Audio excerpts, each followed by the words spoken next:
What you got? So from number 15 up, I like all the rest of the songs almost equally. Mm-hmm. But at number 15, you're going to be shocked, I think. Okay. At number 15 is Goldfinger. Wow. Okay. Now, this is not a ding on the song, because I do love this song. Mm-hmm. I think it's great. It's the first classic Bond song. Mm-hmm. Now, in the trio of iconic songs, you have Goldfinger, the Thunderbolt, and You Only Live Twice, or like the trio of iconic songs. Yeah. I like this one the least. Really? Because it's so, like, if you look at the range of songs, it's so jarring and different because of how brassy it is. Mm. And it's so bombastic, and it does open the movie extremely well. I will say that. Like, it just goes right to the point. But I just think, I don't know, it's one of the songs that I'll go to if I want like a classic Bond song. Of course, I'll go to Goldfinger, but it's a great song. I just think it could have, there's something about it that doesn't jive well with the rest of the songs. Mm-hmm. But I do love how it's the best instance of a song that is incorporated in the score of a movie. I agree. It's the best instance. Like, it's used all over the place, and I think to great effect. Yeah. Wow. Yeah. And now it's my turn to, annoy you. Yeah, that's shocking. But It's shocking. It's positively shocking. Shocking. I'll get into that later. Because mine's a little different. I'm sorry, Steve. It's all good. It's all good. Different music tastes. All right, so my 15 is The Living Daylights. Ooh, wow. Yeah. I love this one. Honestly, I love it. It feels, unlike License to Kill for me, it feels exactly like what I would expect Bond in the 80s to feel like. I think Aha is a perfect vocal for I this had song. never heard of that band until I watched the movie. You absolutely have. They do okay, then okay, Take on me. Yeah, That's Take Aha. on Me. Okay. Yeah, everyone knows Aha, even if they don't know, they know Aha. Aha. Aha. I guess that's why they named their song Aha.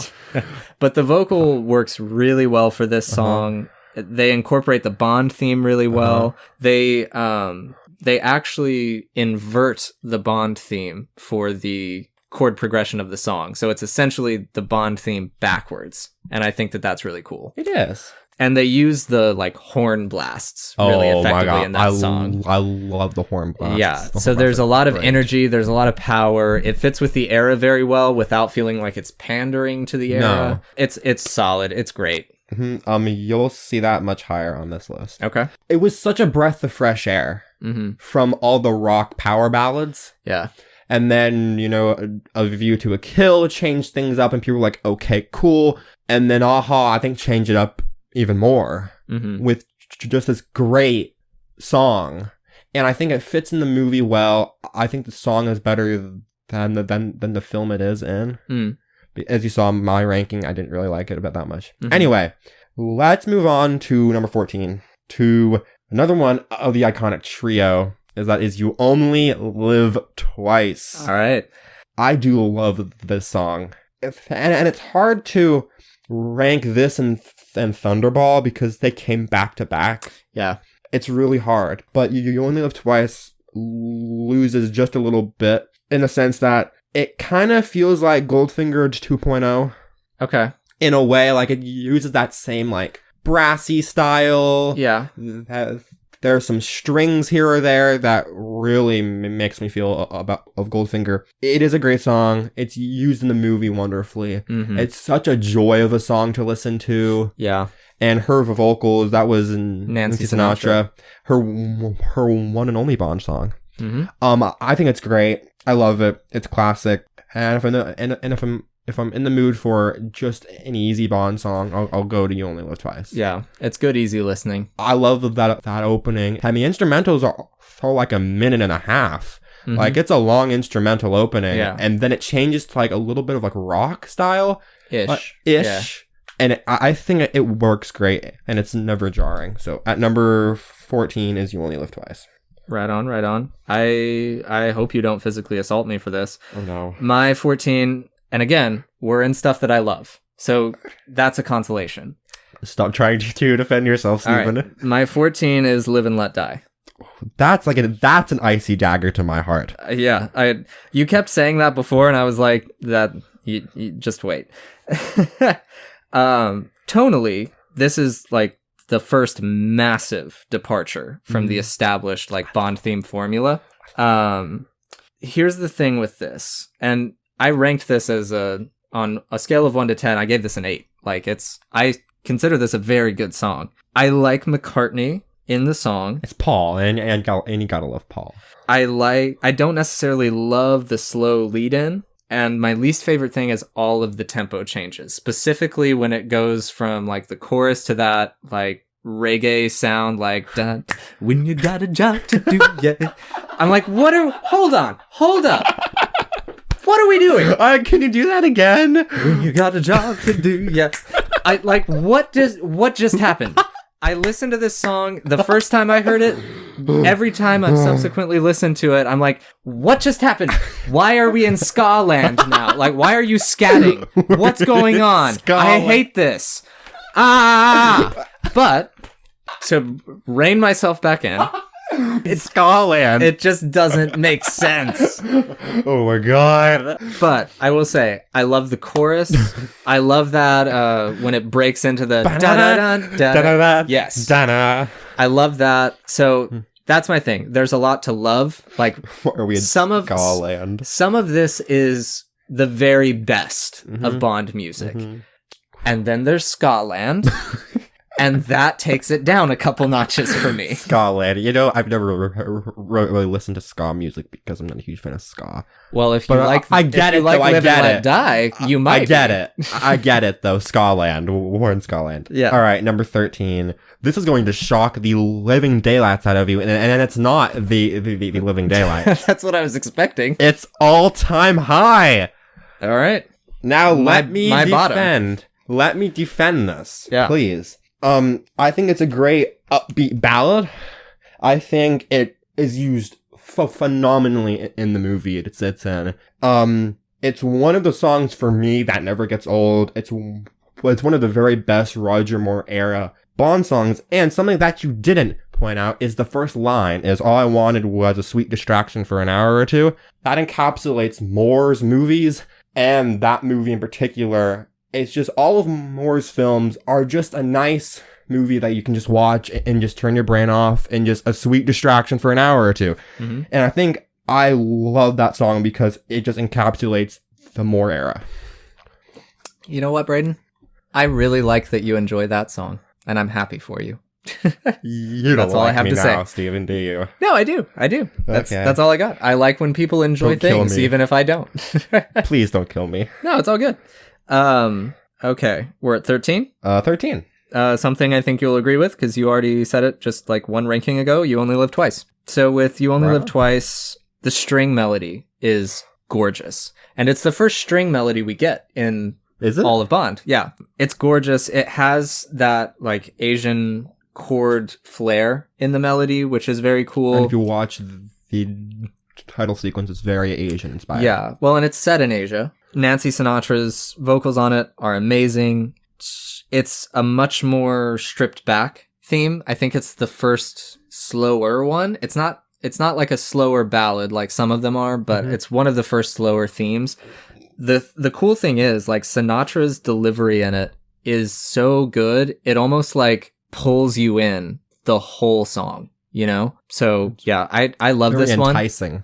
Initially though, I think it was in my top 5, and it dropped to 13. Okay, I can understand that. Like honestly, I had that one I think ranked high, and then it dropped because you know. Yeah, and the thing is, like, it's memorable to me. It's one of the ones that I think of first when I think of Bond themes. But when I listen to all of them together, I was like, okay, this is slightly above middle of the pack. I love the. Yes. Yep. I love that. All right. Number 12 is Writings on the Wall by Sam Smith, of course. Steven hates this song. Hey, there was only an 8 rank spread? I think that this song kicks ass. I think it's great. It accompanies the title sequence well, while being a little bit dull sometimes, but I think it's great. Sam Smith does a great job, I think. His attempts at falsetto are sometimes good, sometimes you missed a note here or there, dude. I love that you called it attempts. It is good in some parts, but there are some parts where like maybe you could have taken down like a full octave, because at times he's really screeching up there. He's really trying to climb that scale.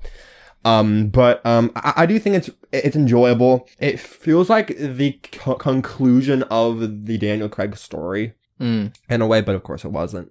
But at that time, it felt like a conclusion to Craig's story. And if Spectre would have been the last Craig movie, which would kind of been awful, I think it would have closed that story well if the movie was better. And that's my 2 cents on Writings on the Wall. Right on. Right on, right on. Right on, right on. All right, all right, all right. All right, so my 12 is GoldenEye.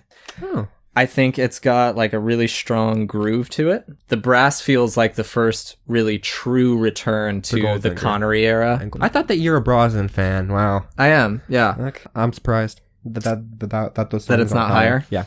I love the woodwind trills of the Bond theme. So that's how they incorporate it, is with these really nice woodwind instruments. The string rhythm. You know a lot about music. Wow. That's why I have a podcast. Yeah. The string rhythm is really iconic sounding. That's the bum bum bum bum. That's all just strings. Yeah. You know? So I love that. And then Tina Turner, the vocal is like only second to Shirley Bassey. Like, and she's in that same like vein of vocalist, but she's a little bit more like sort of raspy and dark, I guess. Like it's I love her vocal line in this song so much. It builds throughout the song really effectively. It crescendos well. That falsetto note at the end breaks my brain. Like it's like a shot of adrenaline right at the end of the song. And that's why I say the song builds, because it starts with this like cool, like groovy thing. Yeah. And it builds and builds and builds and builds and builds. And then Turner just hits this ridiculous note at the end. And you're like, it's really high. Like, okay, let's go. I'm ready. Yeah. I'm ready. Yeah. It really draws you into that movie. It's one of those title sequences that I always watch if I'm watching GoldenEye, because I love that song so much, and I think it's very spy-ish. It's told from the villain's point of view. Mm-hmm. But yeah, I love it. All right, number 11, another one that's going to shock you, is dun dun dun dun dun dun dun dun dun dun dun dun. Nobody does it better. Dun dun dun dun dun dun. Okay, that was a terrible impression. Anyway, I love it. I think it's great. It's another iconic Bond song. It accompanies a movie I don't like, but the song is great, and it's had a life of its own outside of the series. It does accompany a really classic Bond title sequence, in my opinion, and I think it's great. And yeah, I don't really know what else I can say. I'll just say again, I'm happy that you're happy. All right. This is where we're getting into, you're starting to see some of the ones that you ranked low in my ranking, and some of the ones that I ranked low in your ranking. And it's getting interesting. We haven't had another Wage to Die yet, have we? Which brings me to my number 12. Is it 12 or 11? 11. 11. Another Way to Die. Jack White and Alicia Keys. Let me talk to you about this, Brayden. Okay, I'm settling in. So the intro of the song, that it's one of my favorite intros in the whole thing. I have to give you that. And I'll give you this. Lyrically, pretty weak. Like it's not bad, not vocally, lyrically weak. Okay. The words themselves, not weak, mediocre. It's not like Die Another Day where it's just like what you're saying doesn't make sense. It's mediocre because it's like what you're saying, I don't really care. Which is a shame because, at least for me, Jack White and Alicia Keys are two of my favorite vocalists. I love their voices. I think they blend well, and their voices are so, like, distinct. Mm-hmm. Like, they cut through the song so well. And so I just wish that they could have had stronger lyrical content to go with their voices. So here's the thing. Jack White, do you know the song Seven Nation Army? I think, yeah. That's the bum, bum, bum, bum, bum, bum. Oh, yeah. That's Jack White. Okay. So Jack White obviously does vocals. He does the drums which, in my opinion, these are the best drums in all of the Bond themes. Like, listen to it again, but just listen to the drum line. Okay. Because it's really impressive. Okay. And it's much more technical than the rest of the drums in the rest of the themes. It's really interesting. I would encourage you to just listen to the drum piece again, and I think you'll really think that part, at least, is really cool. And he also does the guitar piece. And the sound of that guitar is like Jack White's brand of guitar distortion. That is how all of his guitar distortion sounds. And I think it's a nice addition to, Bond. It's unique. And then Alicia Keys plays the piano. I could have used a little bit more piano in the song, I think, because Keys is an amazing pianist. But what is there, I really enjoy. There's not a ton of harmony in the song between the two of them. They are singing the same. They're both on melody.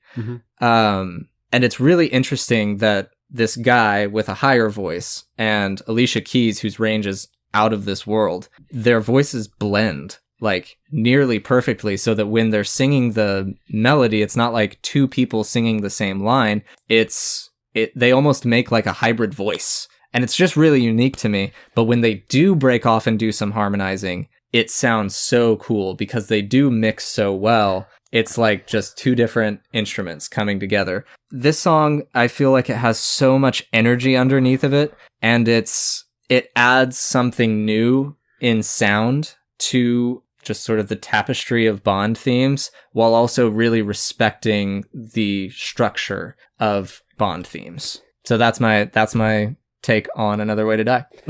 At number 10, we have License to Kill. Now, from number 10 to 1, these last 10 songs I freaking adore. They're all great. Adore. So number 10 is License to Kill. It's my third favorite Bond film. I think that this song blends perfectly in the title sequence as well as the movie.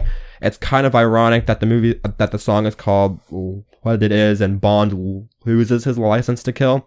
I think it's an ironic thing, but I think it's great. Knight really belts it out. It is the longest Bond song, clocking in at like over 6 minutes, I think. Wow. Yeah, it's long. I think it's great. I do think there are points where it drags just a little bit, but I think it's great. I don't know. That's all I can say is that I love it. Yeah. No, I really love that one too. It is good. Obviously, it was way lower on mine, and I explained why. Yeah. Again, the first half of that song is like Bond. I mean, it's pitch perfect. All right. Number 10? Number 10, out of respect, the Bond theme from Dr. No. I put it... So, listen, this was just a choice. I told you this was going to happen, so don't overreact. I'm not overreacting. I'm just kind of shocked. I just told you from the very beginning. I was like, I'm going to put the theme from Dr. No, just the James Bond theme, at number 10, because it is like what everything came from. So it almost like defies ranking. And we talked about this beforehand. Do we even include this one? Because it's just the theme of the whole series, Yeah, but it's more prevalent in Dr. No, though. It is, because it is the theme of that movie, and they wouldn't have known if they were going to get more or not. Yeah, I know. But yeah, I put it there. It's a respect thing, because it's the Bond theme. It's one of the most, if not the most iconic piece of music written for a movie ever. I think it is. Star Wars as well. You could say Star Wars. You could say a few other things, but it's in defaults, in that echelon of iconic. Echelon. Now, that being said, the arrangement of it for Dr. No is fine to me. It's a little 260s. Just a little. So it's the Bond theme, it's iconic, and it deserves to be top 10. And this was the thing. I decided before I listened to anything that I was just going to put this at 10. Okay. And then when I listened to it further, I was like, it is what it is. It's the Bond theme. It's great. It's amazing. It's also a little 60s, and they probably could have mixed it a little bit differently. I think it suffers from being the first because they didn't have the budget, they didn't have the time, and they definitely refined the Bond theme as they went. They changed up sort of how the brass sounded. They changed the tempo slightly. They add more strings the later you get in the franchise. So it takes on a much more full sound as you go. this original version of it, while iconic and sets the tone for everything that follows it, this original version of it is kind of like the phase 1 version, you know? So okay, I'll get to it when I get to it, but I'm just gonna say that while not being my favorite version of the Bond theme, I think that comes much later in the Craig era, where I think they really like nailed it down. Like, that's the Bond theme, even though that they ended every Craig movie with the same exact arrangement of the Bond theme. I mean, beat for beat, the same exact thing. But I think it's great. But yeah. At number 9 for me is A View to a Kill. Of course, coming after, what was it? All Time High. The series needed something else. That flavor. And I think Duran Duran knocks it out of the park with this song. It's so great, and the smash cut right into the titles is phenomenal. At the neon, while being very 80s, I think it's great. I love it. It's very upbeat. It's one of the only Bond songs that's on like other playlists that are not Bond or like only Bond. Like I think it's on like my workout playlist. Okay. Like it just I think it's great. It's very upbeat, and I think it's a perfect song. Right on. But I think it's jarring because it's a much like, it feels like a younger song, but Moore was really old when he made that movie. It's kind of jarring in a way, but I think it's great. Yeah. Are you ready for me to blow your mind with my number 9? Yeah, I guess so. I mean, I think you're going to appreciate it because it's Roger Moore, but I mean... What Roger Moore movie? Oh, is it going to be... The Man with the Golden Gun. Now let me... Because you look shocked. You are not a Roger Moore fan. You look shocked. Sir. I was also shocked. This didn't happen. This didn't also happen until my second time going through and refining my ranking. And I listened to this over and over again, like 2 or 3 times, because I listened to it and I was like, I kind of like this. Like I'm really digging this. And so I listened to it again and I'm like, no, this is a lot of fun. Like, I don't know. It's just got this cool, like, swingy vibe to it. I love the horn section in this one. It returns to sort of the Bond theme structure a little bit. It respects that while also altering it for its own purpose as well. The vocals in it are really, really great. And this is probably, to me, one of the most fun Bond themes. I will give you that. And so, surprisingly to me, and obviously it's my favorite of Roger Moore's, which is crazy to me. I have no words. Yeah, it's a lot of fun, and I think it does a great job of respecting the source material of Bond music while also adding to it. Fun without sacrificing the sort of spy feel. Okay. So, I respect it a lot. It's my number 9. Okay. Okay, at number 8, you probably won't disagree with this. Okay, so we had the 1, 2, 3 punch of Goldfinger, You Only Live Twice, Thunderbolt, and my favorite of those is Thunderbolt coming in at number 8. Okay. It's just such a great song, and it accompanies Thunderbolt very well. It's just big and bombastic, and it just throws you in, and the horn section. It's so great, and John Barry and Tom Jones, yeah, so good. It just throws you in. It doesn't need any explaining, and it's from the point of view of the villain in a way. Oh, was it not from the point of view of the sharks? I mean, it could be, but it's also like it's kind of it's describing Bond in a way. But yeah, I think it's a great song. It's classic. It's classic Bond, and Thunderbolt is one of the best Bond songs. Yeah, I mean, I'll be there in a sec. So my number 8 is On Her Majesty's Secret Service. It's the other instrumental one. You definitely had this quite a few spots lower. But for a lot of the reasons that you liked it, I would say I liked it as well. It's very recognizable. And I think what I liked about it, when I was comparing this and From Russia with Love, like I already said with From Russia with Love, it has this like major chord, poppy, happy feel in a lot of ways. This one fixes that. So it maintains that spy thriller sound through the whole thing. And then I think the melody of it is just so recognizable and so catchy. And it does... I don't feel like this is a complete departure from the sound of the Connery era. It definitely makes some changes and adds some new instruments that were never used in Connery's era. Especially a saxophone. Yeah, but that's still a brass instrument. So I even mean more of like that sort of synthesizer of the bow, bow, bow. Because that's like the first synthesizer type sound we hear in the franchise. So they make a few little additions like that, but I feel like the structure of it and the overall sound of it, the main stuff, is still very Connery era John Barry sounding. And I just have a lot of fun with it. I think it's good. And what your point about it earlier, that it's one of the best at incorporating the theme song into the score, is so accurate. Yeah. I mean, I don't... You say it was lower, but I still love it. Yeah. I think it's great. I think it's awesome. It's also like one of the first times in a Bond theme that there's a tambourine. Yeah. It's one of the first tambourine Bond themes. I think it's great. All right, number 7. Now we have 2 Roger Moore songs back to back. At number 7, we have Live and Let Die, the song that dips into Skaland. Okay, let me spiel on the song now. I'm ready. My dad grew up while watching the Moore era of Bond, and it's probably it's like the most shared Bond that we have as Moore. And we always talk about this song as being one of the best Bond songs, and it accompanies one of the best Bond movies.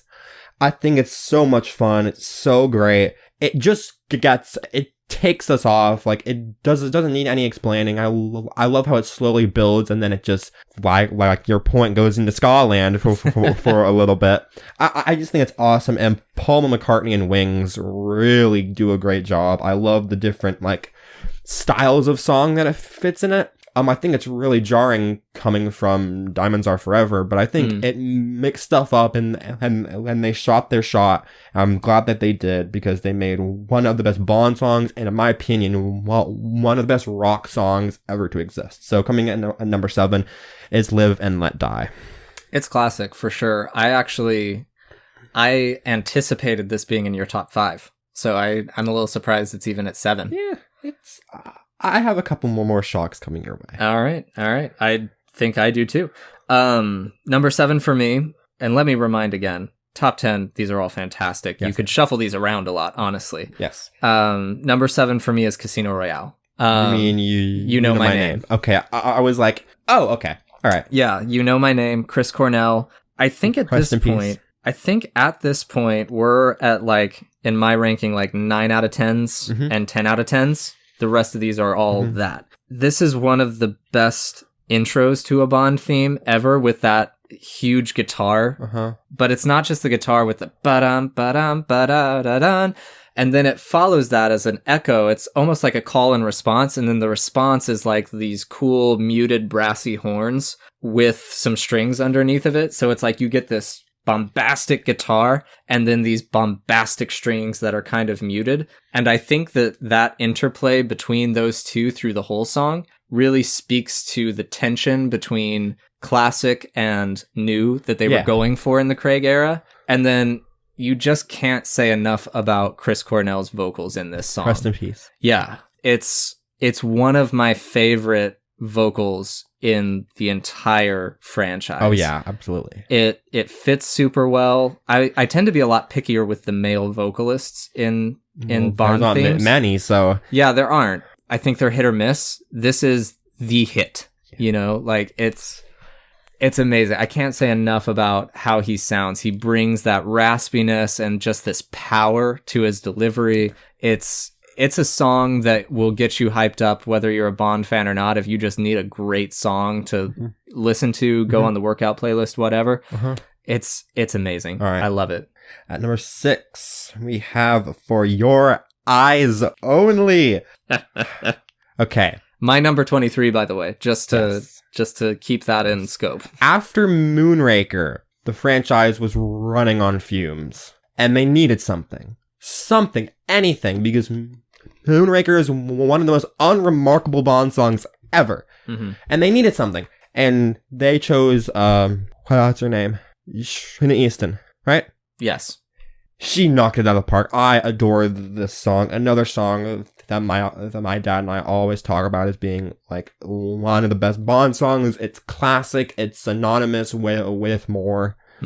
It leads one of the best Bond openers. I love that title sequence. I think it's great. It fits in the movie incredibly well. It's used incredibly well. It's not a lot, but it's used in moments where they need the song there. I think it's great. And yeah, it's a super easy listen, but she really belts it out, and I love it. Mm-hmm. I respect it. We're at number 6 is your number 8, Thunderbolt. Oh, nice. I love it. Yeah, I echo a lot of the stuff you said. I don't have a lot to add. I think Tom Jones knocks it out of the park. I love his vocals in this. Like, he's this weird mix of like powerful and just kind of fun. Mm-hmm. Like, the way he delivers it almost it borders on a goofiness. Like, it does. With how he delivers each note and each lyric, but it's not quite over the edge. I know. But it's got just that power to it. And there is no shame in this game. Like, they just all out go for it, you know? So yeah, 6 for me is Thunderbolt. Now, coming into the top 5, these last 5, I truly just adore. And at number 5 is GoldenEye. I adore GoldenEye. And coming after Gladys Knight's song, they needed a rebirth of Bond. Mm-hmm. And they chose Tina Turner, who at the time was immensely popular in the 90s. And she knocked it into the stratosphere. Mm-hmm. I love it. It's cool. It's so interesting. It's slick. There's mysticism. And I love how it's told from the villain's point of view. And it's a great song. It brought Bond into the 90s perfectly. Mm-hmm. And I just love it. It's great. Yeah. I have no other words other than I love it. Yeah. And one of the things I noticed too, I think, is once you get into the Brosnan era, starting at GoldenEye and then all the way through the Craig era, there's a lot of new stuff that gets added. They try a lot of new things, but they feel much more tethered to the Connery era in a lot of ways, in both of those, with the orchestration, the instruments that are used, some of the vocalists that they choose. Even though they are very different, there's just so many things in each of those songs that really feel like they have a foot in the original source material all the way through. Yeah, I can't argue with that at all. It's a really, really good song. Right. And the beginning of my top 5. Yes. You ready for this? Yeah. So let's just set the stage here. Okay, I'm ready. It's story time with Stephen. It's not story time, it's comparison time, because there's only, let's see, okay, 4 of my top 5 you have already burned through. Oh, crap. Yeah. There's only one that we're going to have in common in the top 5. I think I know what that is. You do. You totally do. Yeah. Don't say it, but you do. So with that in mind, I'm going to have to be on defense here. And explain why some of these 4 that you have in different places, not all are like crazy lower, but in different places, in my top 5. Okay. Hit me, Steven. You're going to hate this one, though. Number 5 is Diamonds Are Forever. Now, let me talk about this, because I agree that Diamonds Are Forever is a trash movie. Like, it is really not good. Bassie, her delivery in this song is just as good as Goldfinger to me. I like that it starts with that slower intro, and the way that the instruments that they choose, it has this mystery to it. The da da da da da da da da, and then her vocal over that. It's so mysterious, and like you just see like fog, you know, like it's so cool. And then it builds really well, and then it once you have that ba-da-dum, bum, bum, bum. And then it's almost like a beat drop, and you get this cool, like, funky sort of beat to it. So to me, it's super, super fun. I think it's the perfect integration of, like, the sound of the time and Bond that is timeless. And to me, I feel like they could have taken some cues from this as they moved into the Roger Moore era, which we obviously totally disagree on the music of the Roger Moore era. But my biggest thing is they took a lot of big swings, specifically with kind of moving in the direction of being era specific. Mm-hmm. Like, oh, let's try Carly Simon or, whatever. Just like very like 70s. Like these are very 70s artists. And sometimes it's a hit and it's great. And sometimes, in my opinion, they're kind of lackluster or the worst on the list. Whereas this, I think, is a good standard for let's add new things. Let's have a totally new sound while still having a foot in the camp of the original pieces. And so for my money, this song is just, it's cool. It's mysterious. It's Bond so well. It is the best thing about this movie. The rest of the movie is awful. And that's why I think this one does kind of get forgotten a lot, because the movie it accompanies is so so bad. That's why it was at the bottom of my ranking. And I think people want to respect Connery, so they kind of just shun this movie because he is phoning it in here. So funny. And so just out of respect for Connery, they just like Diamonds Are Forever doesn't exist. But in my opinion, it has one of the best Bond songs in the whole franchise. Another song I don't hate. I do think it's very overshadowed by the truly awful movie that it accompanies. Sure. But yeah, it's a good song. I like it, but not one I listen to all that much. Yeah. All right, number 4, probably the only song that we'll have in common in our top 5, Skyfall by Adele, of course. Now, after the, I don't know if you want to call it wreckage of Quantum of Solace. I mean, I wouldn't. I wouldn't call it either. I mean... the movie. Oh, the movie, well, it was a complete train wreck. Yeah. And people said that, the song's awful too. I don't think it's awful. People didn't like this song. I got you there. Yeah. And so Adele came in, who was very popular at the time of 2012, and she brought back the power ballad, but hit it out of the park, man. Well, what's cool about it too, though, is it begins power ballad, but then it becomes the classic like orchestra boom. And she used a 77-piece orchestra. Yeah, she did. It sounds so great. I can't think of no other artist that would use a 77-piece orchestra for a song, and it sounds so great. I mean, Adele really belts it out. It's the song I think about when I think of Craig's era. I think of Skyfall. Yeah. It's so great. It defines his era. It tells a story. Yes. It tells a story. I love the lines about that you'll never have my heart, which is kind of like harkening back to the Craig theme of Craig is a heartless man. Yeah. And I just think it's great. It's awesome. It's so almost like scary at times. Like it's got that like scary vibe to it. That dark vibe that fits into the movie very well, and all around a crowd pleaser of a Bond song. Oh yeah. Yep. Totally agree. My number four, surprisingly, and I was surprised by this, is your number 25, No Time to Die. Now let me explain this. So, and I do like Billie Eilish. Billie Eilish is not for me. I'm like a few years too old to be like, to really identify with Billie Eilish. Also, I'm a dude, so there's all that. But I do like her music, actually. Yeah. I enjoy it. Specifically her slower songs, because she has this style. I love her voice, but she does this thing, the way her songs are produced, it seems like she's just like right up on the mic. And that's annoying to me. Okay, fair enough. Usually it is for me too, but for some reason with her voice, I really enjoy it. And you can hear all the little intricacies of what she's doing, and I don't know. So all of my favorite Billie Eilish stuff is her slow stuff. And they, so to me, this is playing to her strengths. But, so it starts off slow, and then as the verse goes forward, obviously, I'm enjoying the vocal. I'm enjoying what little orchestration there is. And then you get this muted trumpet that gives you just this like, ba ba ba da, and it's very subtle, kind of in the background. And it's just like, oh yeah, this is a Bond song. And it just continues to add more and more classic pieces of Bond as the song goes on. And this is another one that starts low and builds up to a really nice high point.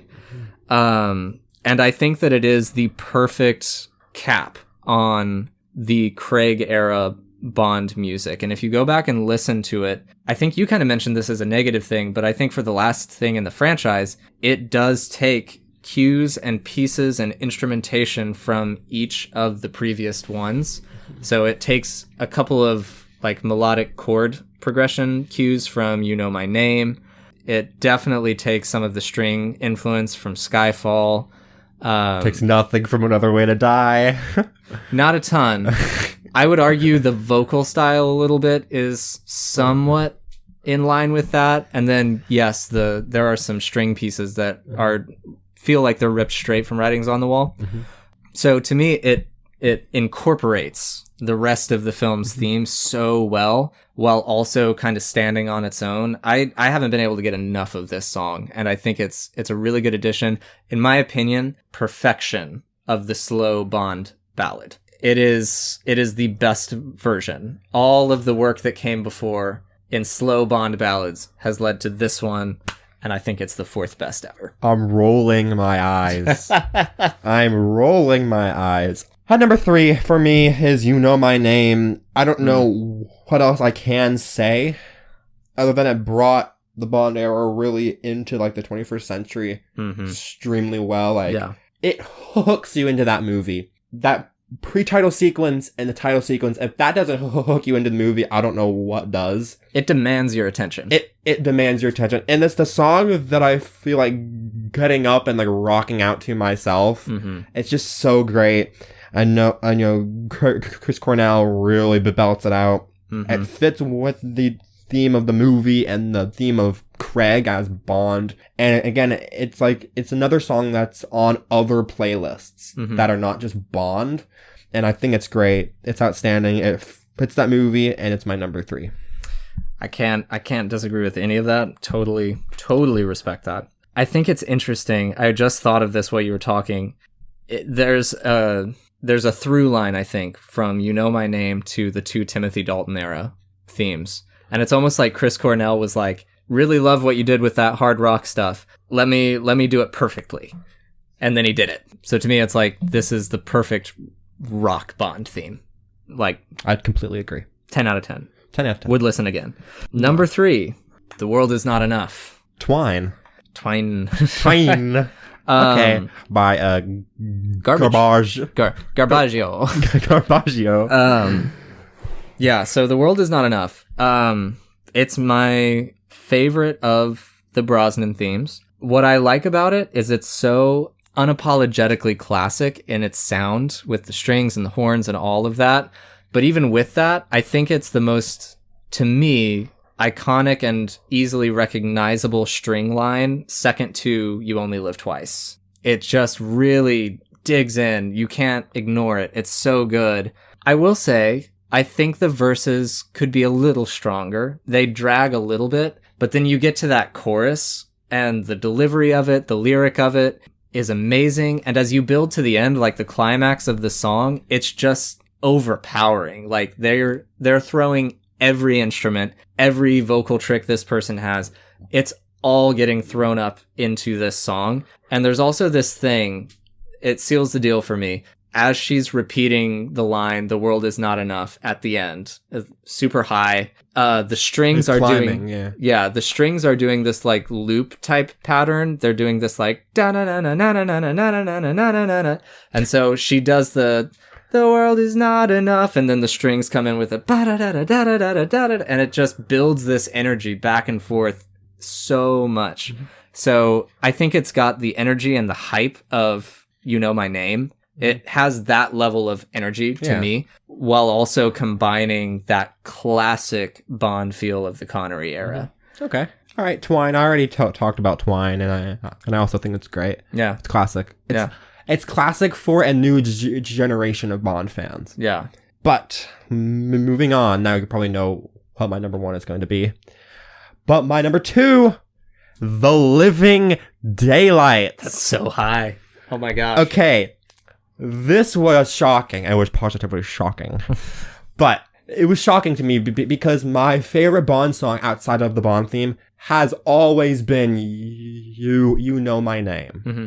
And as I watched the movie Living Daylights for the first time in preparation for the ranking, I was like, I really like this. Yeah. I mean, I dig this. And then I revisited it more and more and more. And I was like, I love this. Mm-hmm. It's so cool that they rock out to this song completely. Yeah. It's so upbeat. It throws you in.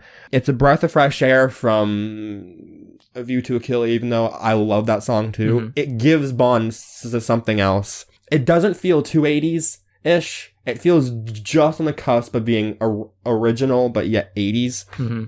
I think that's great. The movie that it accompanies, kind of lackluster. Mm. But the song and the title sequence paired together makes for my favorite Bond song with words. Okay. Yeah. So at number 2, The Living Daylights. Yeah, it definitely was my favorite of the 2 Dalton ones, for sure. For all the reasons that you said. And it's probably my favorite since Connery. Yeah. Wow. Okay. Wow. No lie. So I agree with it being high. I'm curious now. All right. So my number 2. I'm curious. Skyfall. Okay. Number 2, Skyfall. Good. I again echo all the things great that you said about it. Adele is a perfect vocalist for a Bond theme. And I think that's been said over and over again. But yeah, she just fits the world of Bond so well. She's a very classic sounding vocalist. So there's something timeless and amazing about her voice already. Mm-hmm. Yeah. So then put the Bond structure underneath of that, and it's just it's perfect song. It's a perfect song. What I love about it, and I didn't realize this until the last time I listened to it, but the chord progression of the verses is Bond theme inverted, and then the chord progression of the chorus switches to the chord progression of the Bond theme. So it inverts and then becomes the Bond theme, and then it inverts back, and then it goes back to the Bond theme chord progression, and it's subtle. Mm-hmm. You almost don't notice it. Like you can piece together like, oh yeah, this sounds very Bondish, but it's literally like, here's Bond backwards, here's Bond forwards, here's Bond backwards, here's Bond forwards. Do you see how cool this is yet? Wow. Yeah, it's musically one of the most brilliant of the Bond franchises. It's a very smart song, and I had noted down it's a very balanced song. It's a very balanced. It's really balanced. Yeah, you never feel off, no. or you never feel lost in the song either. You're just exactly where they want you to be through the whole thing. And it really and that song accompanies a great transition into titles when Craig falls into the water. It's seamless. And then he just gets pulled down, and it's like it's happening for real. Mm-hmm. I think it's great. Yeah, Skyfall is an amazing achievement in sound and songs. Yeah, Skyfall's great. I love it. All right, brother. Number 1. The Bond theme, aka the instrumental for Dr. No. The very first Bond film came out in 1962. It blew everyone's mind when it came out. I love this theme. I think because you have Star Wars and some others, it's in the top 5 most best theme songs for a movie. Mm-hmm. I think it's great. I kind of reject your opinion about how it feels like it's very, very like of its time. Mm-hmm. Okay, if you take into account all of the other themes and like versions of it, yeah.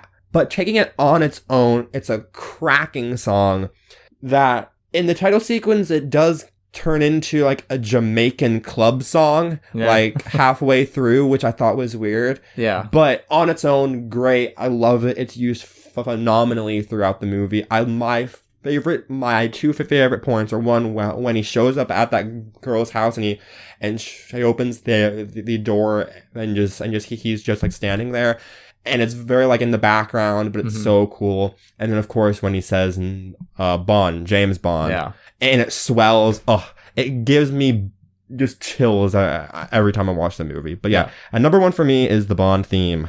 Yeah, I mean it's the definition of iconic. All of that. So number 1 for me, and I was, you did shock me with this, that it wasn't even top 10, but Number 1 for me is Goldfinger. I think what... Cliche. I'm kidding. I'm kidding. I think what the Bond theme did for the scores of the rest of the movies, Goldfinger did for the themes of the rest of the movies. It really was the first... It was the first one with lyrics, first of all. And it kind of became the standard. And then suddenly, all the rest of the Bond themes, save for one, has a vocalist. Mm-hmm. And this song is what made the Bond theme an event unto itself. And I think it's so tightly linked to what people perceive Bond as sounding like. It redefined everything. It did. While still respecting the sound of the Bond theme itself, it feels like an extension of that. It feels like, okay, here's the Bond theme and the structure and the sound and the horns and the brassiness and all of that. Here's that personalized for this movie. And then that's, I think, what every other Bond theme is trying to do in some way or another. And so just as being the standard setter, I didn't want to put it number 1 originally, because I was like, I feel like I've seen other rankings and people always rank Goldfinger number 1, but the more I listened to it, and even listening to it in the context of all the rest of the Bond themes, I was just like, I don't know if I can get around it, because it's so iconic, and from a musical perspective as well. Almost every piece of Goldfinger has been kind of like copied and pasted into some other Bond theme, whether it's in License to Kill, where they literally use the 2-note intro. The way that the horns sound is replicated all the way through, even up to the modern era. Even just different like little 2, 3, 4-note musical pieces will get taken out as a little callback, and using vocalists like Gladys Knight, Tina Turner.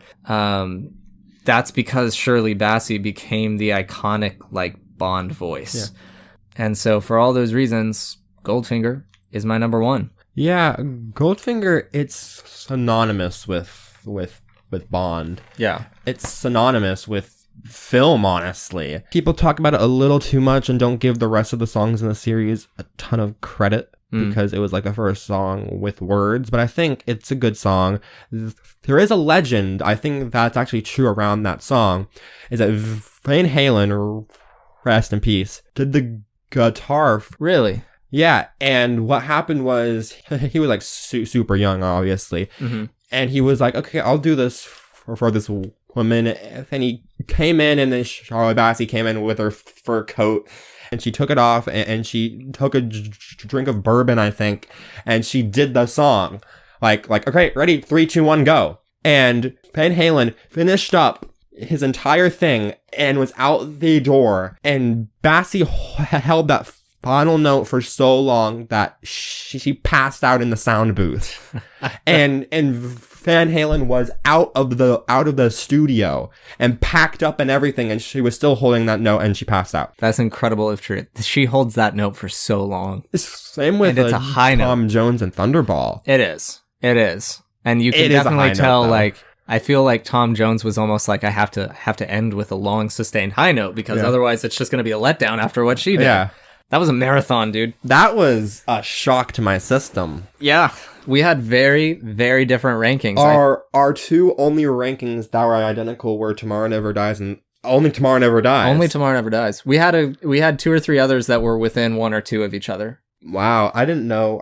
Because I would have thought you like Roger Moore. I'm upset. No, and for you listening, we've been texting back and forth about this for like a month. Almost a month. Even as we've been like re-listening to it, reanalyzing. And so we'll give like little tidbits of opinions on some of the songs or the films and go back and forth on it a little bit, but not wanting to give anything away. This is the first time either of us have heard each other's rankings. Yeah. So knowing that Brayden loves the Roger Moore era of Bond. I love like it. It's, yeah.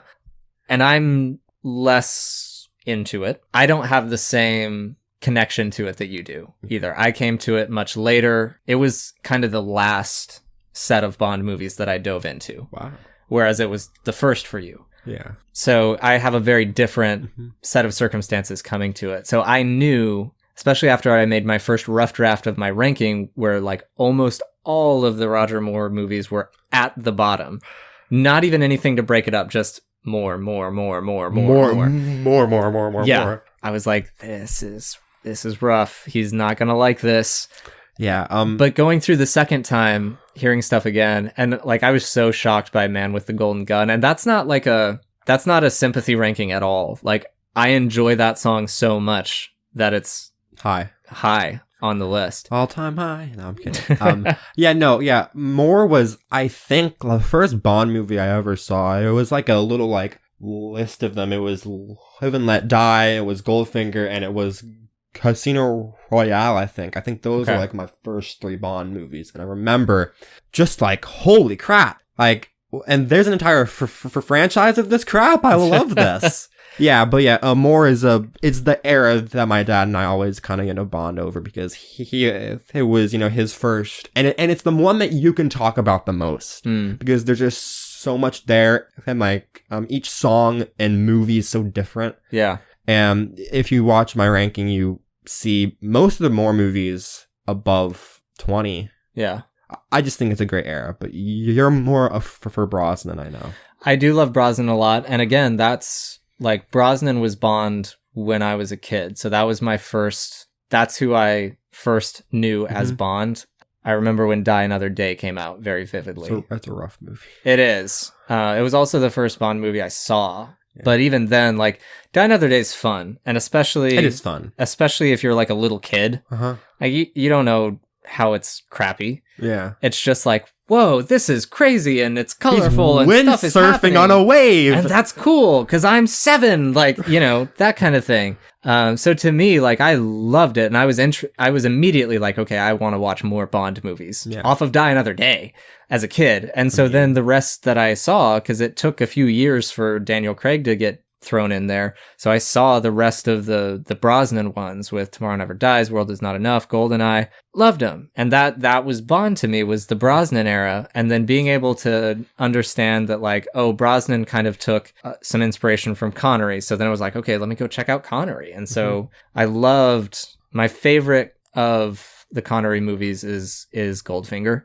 No, I'm so sorry. It's Thunderbolt, isn't it? It's Thunderball. I was like, how did your opinion change in 1 month? Yeah, no, because we talked about this. I'm sorry. I had Goldfinger on the mind, but my favorite is Thunderball. Yeah, I love that. And then the Craig movies started rolling out, and I've been watching those in theaters since they came out. Oh, interesting, because my first Bond film ever in theaters was, I was always a little bit young, because they're kind of violent movies. Yeah.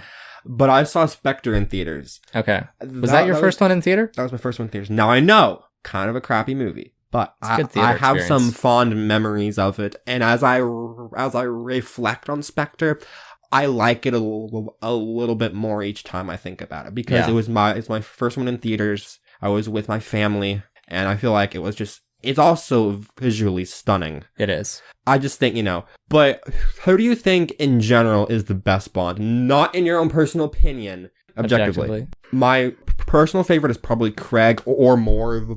So those two dance around. Yeah. The best is Connery, in my opinion. I think the best is Connery as well. No, but he does it better. Nobody does it better. I think the best is Connery. I think if the writing in Brosnan's films would have been a bit better, like if they would have kept the same story quality that was in GoldenEye, and either been the same level or improved on it, I think an argument could be made for Brosnan. But just because there was sort of a slow decline in the quality of his films, not really through any fault of his own. No. He's a great Bond. He combines the sort of charm of Connery.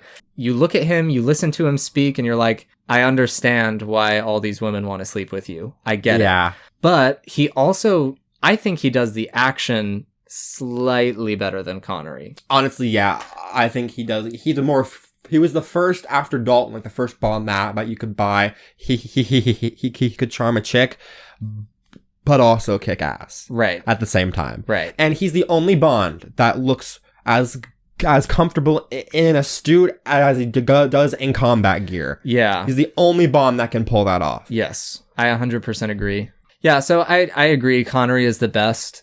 I think if Brosnan era wouldn't have had that slow decline, I think an argument could be made Yeah, I just don't know what happened after Goldeneye because that, like, exploded in people's minds. Like, oh my gosh, Bond is good again. Yeah. It's such a great spy thriller.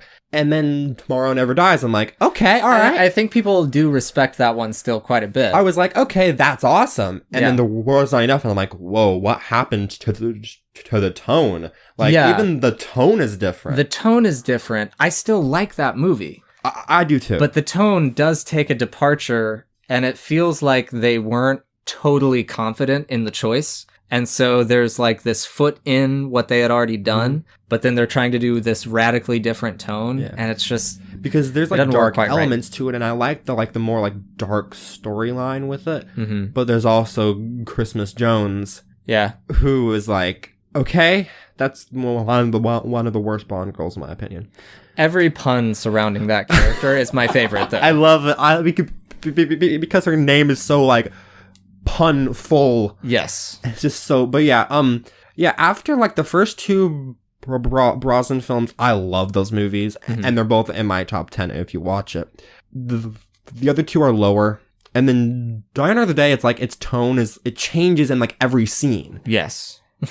Every scene, its tone changes. Yeah. And it's kind of funny that the best scene in the movie isn't real. It's the virtual reality thing. Yeah. But that's the best scene in that movie. Yeah. And it's not even real. Yeah. Can't argue. Yeah. Well, that's our ranking of the themes, 1 to 25. As I always say, there are a million podcasts you could be listening to. So if you're taking the time, especially the amount of time that you would have to take to listen to this one, if you're taking the time to listen to it, thank you so much. Because that's just what an honor to have that time of yours. So thank you for listening to it. If you like it, share it, subscribe to it, rate it, all that jazz. Feel free to reach out, Instagram, email, whatever. Reach out, tell us what you think. Tell us if you agree, disagree, any opinions, thoughts you have. Go see No Time to Die. I'm sure it'll be awesome. We can talk about it later. Like I said, I will be linking Brayden's channel and Brayden's Bond ranking in the show notes. So scroll down, click that, listen to that too after you recover from this. Wow. Because you might need a minute. Oh, and please, in the comment section, defend more for me, please, because I feel like I'm on like this tiny island that's slowly shrinking as like Stevens approach it. but please. Go defend more. Defend more. I will read and listen and hear and receive what is said. But yeah, again, thank you for listening. Go check out our stuff. Go check out Brayden's stuff. I hope No Time to Die is amazing and that everyone enjoys it. And you know what? Enjoy the rest of your Tuesday. Booyah.